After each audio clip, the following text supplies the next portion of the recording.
Bom dia, nono ano. Vamos continuar aí com o nosso conteúdo da aula passada, ditadura militar.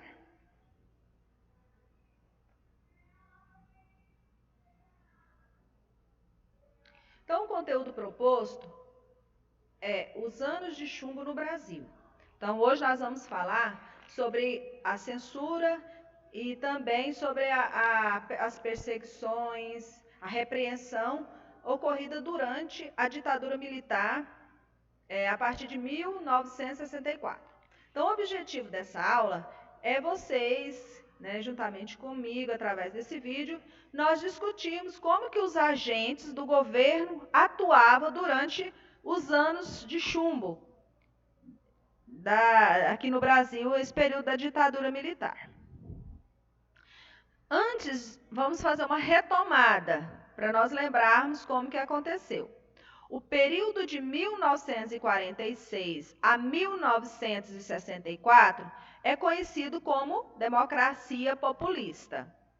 Então, vocês estão lembrados que esse período aí foi o período onde Dutra, depois veio Getúlio Vargas novamente, houve o governo Juscelino Kubitschek, após a Juscelino veio o Jânio Quadros, que renunciou, depois João Goulart. Esses foram os presidentes que governaram o Brasil nesse período chamado de democracia populista. No contexto internacional, estava ocorrendo aí a Guerra Fria. Então, essa Guerra Fria foi uma guerra ideológica entre Estados Unidos, que representava aí o capitalismo, e a União Soviética, representando o comunismo. Em 1961, ocorreu a eleição de Jânio Quadros para presidente, e no mesmo ano, Jânio Quadros renunciou, e por causa de uma crise política, pressões que ele estava sofrendo também, e quem tomou posse aí foi João Goulart, mas sobre uma condição, que ele iria governar sobre um regime parlamentarista. Então, nós vimos também que aí já em 63, João Goulart, ele fez um plebiscito, onde o povo escolheu o presidencialismo e foi restaurado novamente no Brasil essa forma de governo. Em março de 1964, João Goulart realiza o comício da Central do Brasil e defendeu as reformas de base. Nós vimos aí que a reforma de base, ela tinha a pretensão de fazer a reforma agrária, e eram reformas que vinham beneficiar a classe popular. Então, em março de 64, em resposta a esse atos aí de João Goulart, em São Paulo aconteceu a Marcha da Família com Deus pela Liberdade, justamente devido a essas reformas de base. Nós vimos aí que o comunismo ele estava sendo combatido, principalmente eram ideias capitalistas dos Estados Unidos, era repassado, então as pessoas estavam absorvendo essa ideia e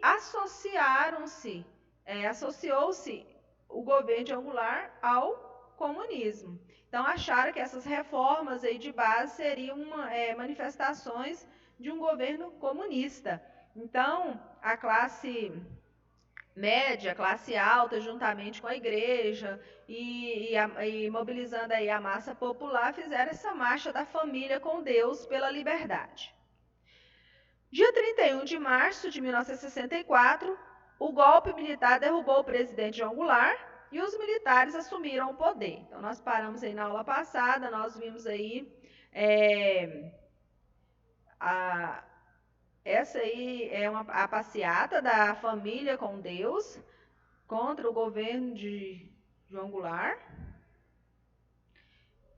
Quando os militares deram o golpe, quem assumiu aí o poder foi Castelo Branco. Em 1964, o governo dele se estendeu até 1967.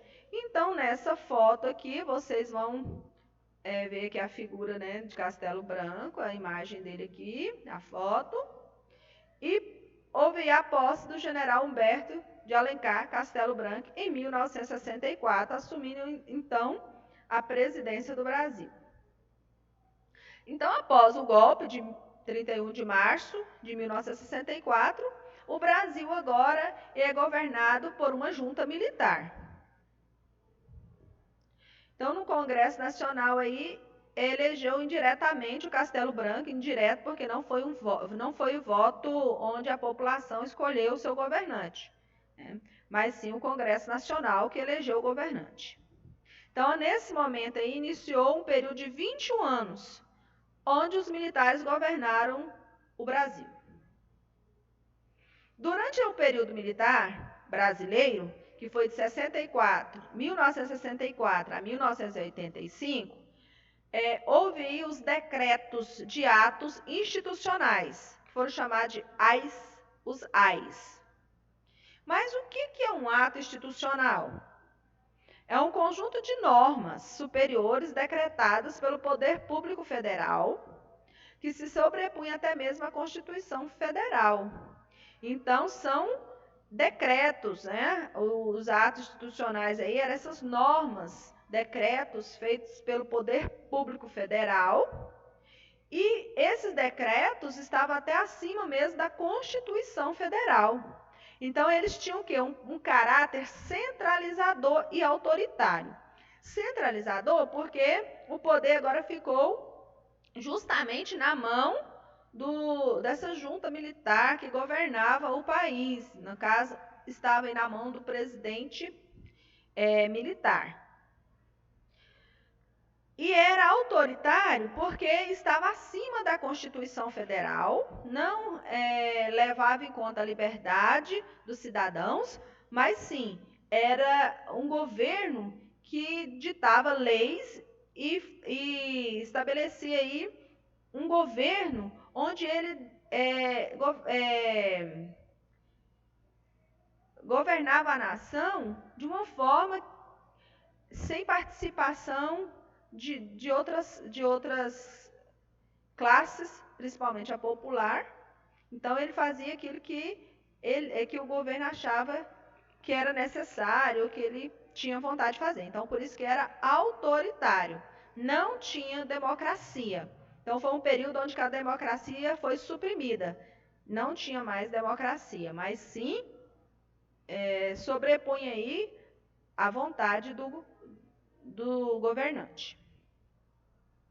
Então, com a implantação da ditadura civil-militar no Brasil, muitos direitos garantidos pela Constituição foram anulados pelo governo. Quando se diz ditadura civil-militar, é porque os civis, a população, ela apoiou esse golpe militar. Ela deu o apoio, ela esteve, ou mesmo ela se anulou ali nessa questão dessa decisão, né? Então, aqueles que não apoiaram, mas ficaram quietos. Quando fica quieto, quer dizer que aceitou. Nesse período aí da ditadura, muitos direitos dos cidadãos, ou a maioria, que era garantido pela Constituição, foi anulada pelo governo, ele não considerou mais. Então, a liberdade de expressão, que era um direito garantido pela Constituição, foi tirada nesse período aí. Então, qualquer manifestação que fizesse crítica ao governo seria punida drasticamente, violentamente. Por exemplo, se fizesse uma reunião na escola, ou mesmo no trabalho, em qualquer lugar que fosse público, numa praça, reunir ali na esquina, algumas pessoas e começasse a conversar, e a polícia do governo, aquela força policial, achasse que era um complô ou fosse alguma crítica ao governo, aquela reunião seria reprimida com muita força policial, era mesmo através da violência. A polícia, nessa época da ditadura, ela usava-se de muita violência contra o cidadão. Então, foram feitos vários atos institucionais. Nós vamos falar de alguns aqui. Nós tivemos aí o ato institucional número 1, que é chamado de AI-1, que foi decretado em abril de 64, que permitia ao presidente suspender os direitos políticos de qualquer cidadão por 10 anos. Então, qualquer cidadão político que o governo achasse que não estava de acordo com as normas dele, ia perder os seus direitos por 10 anos. Autorizava cassar mandatos parlamentares. Então, um político que não andasse na linha do governo militar, ele teria o seu mandato cassado. Também nesse ato aí, estabeleciam que as eleições para presidente do Brasil seriam de forma indireta, ou seja, não seria escolhido pelo povo, mas sim pelo Congresso. Então, os mecanismos de controle dessa época foi a censura política. Então, no dia seguinte ao ato, dia 10 de abril, né, o governo militar divulgava a lista dos 100 primeiros cidadãos com direitos políticos suspensos. Entre eles estava Jânio Quadros, João Goulart, Miguel Arraes, Leonel Brizola e Juscelino Kubitschek. Então, logo após aí, esse ato, né, do AI-1, esses 100 políticos aí perderam o poder, perderam seus cargos. 50 deputados foram cassados e cerca de 1.200 pessoas foram afastadas da administração pública. Ou seja, ele fez um pente fino mesmo, né? O governo de Castelo Branco só deixou aqueles que realmente estavam apoiando aí o seu poder, apoiando o seu governo. Em junho de 64, foi criado pelo governo o Serviço Nacional de Informações, SNI. Então, esse Serviço Nacional de Informações, ele tinha o objetivo de vigiar e perseguir os grupos considerados hostis ao regime. Então, houve nesse período uma perseguição política muito grande. Esse órgão aí do governo, a SNI, ela perseguia mesmo, ela vigiava, então era uma forma de censura. Então, as pessoas não tinham liberdade em âmbito político, não tinham liberdade de expressão. Então, foi um período assim marcado mesmo pelo autoritarismo. Censura políticas. Nessa foto aqui, a gente pode ver aqui que tem os tanques militares que estavam aí nas ruas do Rio de Janeiro em abril de 1964, quando eles tomaram o poder, né? E aí a censura foi muito grande nesse período. Vamos ver aí para frente. Muitos acreditavam que em pouco tempo os militares devolveriam o poder aos civis, mas isso não aconteceu. Então, as pessoas achavam que quando os militares tomassem o poder, eles iam organizar o governo, não ia deixar que o comunismo tomasse conta do Brasil, porque por causa daquela campanha radical contra o comunismo, uma ameaça constante, né, que eles inculcavam na cabeça da população, a ameaça do comunismo. E aí eles pensavam que os militares iam tomar o poder e ia devolver logo depois aos civis. Isso não aconteceu. Os líderes sindicalistas dos sindicais foram perseguidos, os líderes e os estudantes, né, foram presos, porque os estudantes muitas vezes faziam manifestações, passeatas contra o autoritarismo do governo. Então, muitos eram presos, torturados, mortos. Então, funcionários públicos foram demitidos, os políticos, então, vários partidos foram cassados. Então, foi uma época assim, de repreensão muito grande e de grande violência por parte do governo militar. Como estava a política externa? Na política externa, Castelo Branco obedeceu à lógica da Guerra Fria. Ele se aliou aos Estados Unidos e rompeu relações diplomáticas com Cuba.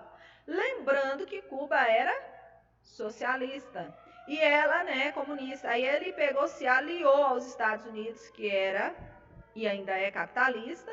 Então ele ficou, nesse período da Guerra Fria, ele se aliou aos Estados Unidos, é claro, porque havia aquela toda aquela propaganda dos militares em torno desse comunismo, desse mal, né, que estava se alastrando pelo mundo, que era, vamos dizer assim, a lógica deles, e que aqui no Brasil não poderia chegar. Então, houve-se esse distanciamento aí diplomático de Cuba. Política econômica. Na área econômica, adotou-se as seguintes medidas. Então, durante o governo militar, cortou gastos, aumentou os impostos e contraiu empréstimo dos Estados Unidos. Eliminou a estabilidade de empregos após 10 anos e criou o Fundo de Garantia por Tempo de Serviço, FGTS. Então, a gente viu aí que muitas coisas que aconteceram aí no âmbito econômico também não foi favorável à classe popular, porque sempre aí, quando eles querem implementar algo, eles aumentam os impostos. E os impostos, eles causam aí um peso muito grande sobre a população, diminuindo o poder de compra das pessoas, né? Outra coisa aí também é contrair empréstimo com os Estados Unidos, gerando dívida externa. Eliminou a estabilidade de empregos após 10 anos, né? Então, quer dizer que se você, antes, se caso você estava no serviço há 10 anos, você tinha uma certa estabilidade. Agora, nesse governo militar, acabou essa estabilidade. Teve essa vantagem aí que criou o Fundo de Garantia por Tempo de Serviço, que é o FGTS. Nas eleições de 1965, houve o decreto do AI-2, o Ato Institucional número 2. Nesse ato aí ficou determinado que nas eleições para governador em 1965, o governo seria eleito através de voto indireto. O ato institucional número 2, ele extinguiu todos os partidos políticos, criando o bipartidarismo. A própria palavra bipartidarismo diz que bi vem de 2, né? Então deriva aí da palavra 2. Então, quer dizer que ficaram apenas 2 partidos políticos. O Aliança Renovadora Nacional, conhecido como Arena, que tinha o apoio do governo, e o Movimento Democrático Brasileiro, MDB, partido de oposição, que depois passou a chamar PMDB agora atualmente. O ato institucional número 3, ele foi decretado em 1966, que estabeleceu aí a eleição direta para governadores. O ato institucional número 4 reabriu o Congresso. Nós vimos aí que com o golpe militar o Congresso foi fechado, né? E agora com o ato institucional número 4 ele foi reaberto, onde poderia ser votada uma nova Constituição. Essa Constituição ela não tinha um caráter democrático, mas autoritário, que ampliava ainda mais os poderes do presidente e restringia o direito de greve, ou seja, não poderia mais ter greves no nosso país, né? Então, através dessa Constituição ficava decretado, não que não poderia ter, restringia, ou seja, dava direito ao presidente de combater as greves. Agora nós vamos falar dos anos de chumbo no Brasil. Quando diz essa expressão chumbo, quer dizer que era mesmo assim o uso da violência. Durante o governo Castelo Branco, foi decretado 2 leis. A lei da imprensa, onde censurava, havia uma censura muito grande sobre jornais, sobre revistas. Então, com essa lei, muitas publicações e os meios de comunicação em massa passavam a ser censurados diretamente pelo governo. Então, tudo que fosse publicar deveria passar pelo aval do governo. Se caso tivesse algo ali que o governo identificasse como uma subversão, algo que vinha contra o seu governo, uma crítica, ela seria então censurada, não era aceita, não poderia ser divulgada. Todo e qualquer conteúdo que pudesse ser considerado subversivo ou que divulgasse uma imagem negativa do governo não era aceito. Não poderia ir para a mídia. Dessa forma, durante o regime militar, muitos jornais e revistas tiveram conteúdo integral ou em parte deles censurados. A Lei da Segurança Nacional. Essa lei, ela tinha como objetivo impedir o suposto avanço do comunismo e reforçar a segurança interna do país para garantir o desenvolvimento social. Como já foi falado anteriormente, essa ideia de avanço do comunismo, ela foi usada para que houvesse esse golpe militar. Desde a era Vargas nós estamos vendo aí, porque Vargas utilizou também desse meio, e agora a gente viu aí que o golpe militar também estava pautado nisso aí, o combate ao comunismo, que na realidade não era algo que se existia. Na prática, essa lei aumentou o poder dos militares. E juntamente com a promulgação do AI-5, o governo dispunha de todo o aparato necessário para vigiar e punir pessoas de diversos grupos sociais. Então, o mais cruel desses atos institucionais, podemos dizer assim, foi o AI-5, porque com ele dava-se o direito de punir as pessoas de qualquer grupo social que o governo achasse que estava contra o militarismo. Então, dava o direito para a justiça militar julgar os crimes de subversão. Por que está entre aspas? Porque é o que eles consideravam subversão, como comícios, reuniões políticas.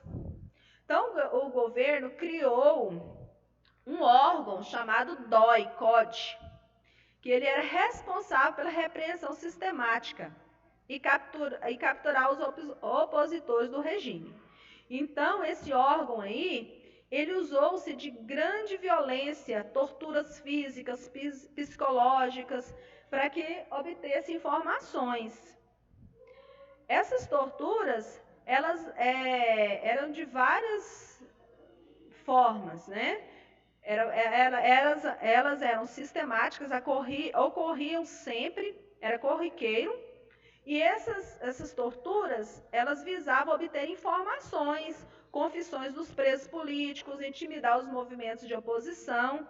E os métodos empregados eram violência sexual, agressão física das mais diversas formas, através de afogamentos, choques e torturas através de seus familiares, os pais que muitas vezes assistiam os filhos serem afogados para poder eles confessarem. Muitas vezes confessavam crimes que nem tinham cometido, de acordo com os militares, para se verem livres de tantas torturas cruéis.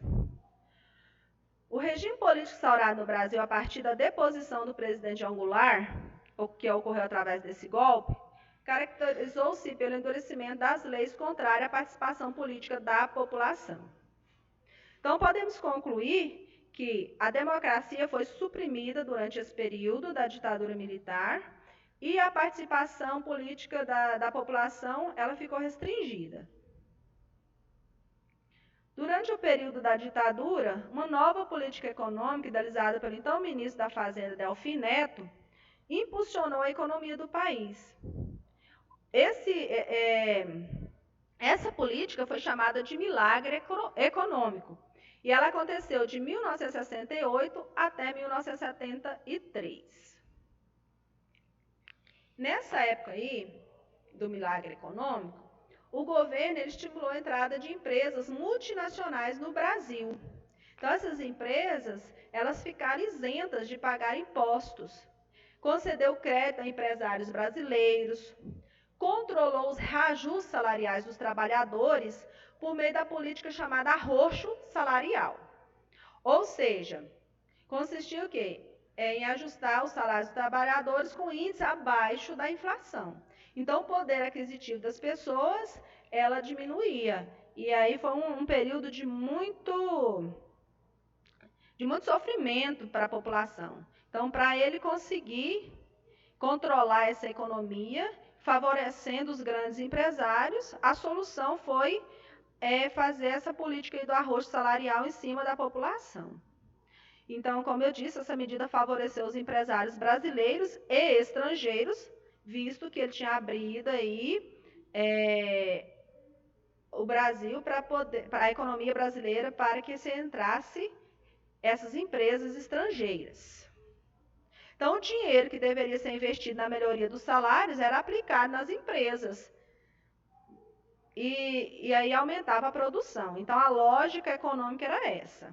Diminuía aí o salário da população e aplicava o dinheiro nas empresas para aumentar a produção. E quem era favorecido eram os empresários, tanto brasileiros quanto estrangeiros. E a população, mais uma vez, sofria aí com essa economia.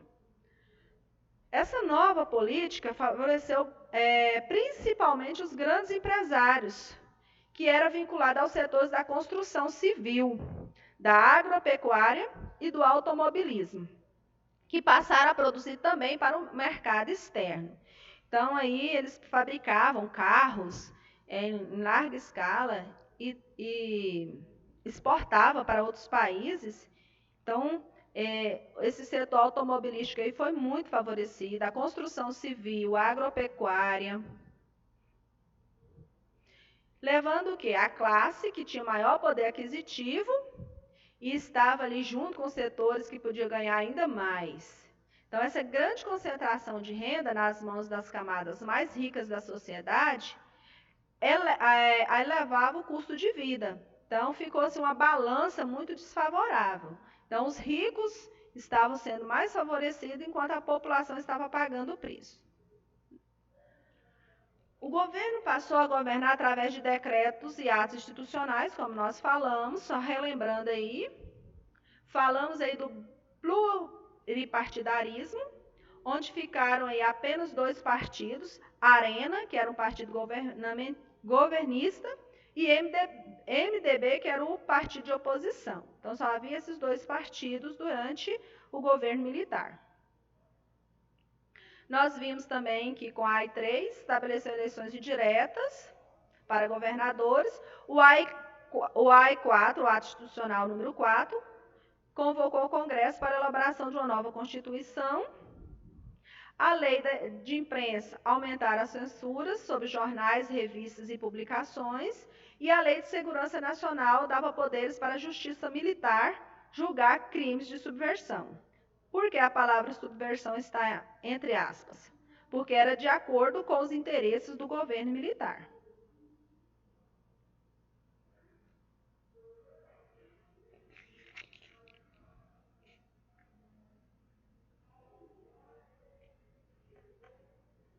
Chega aqui nesse slide e trava.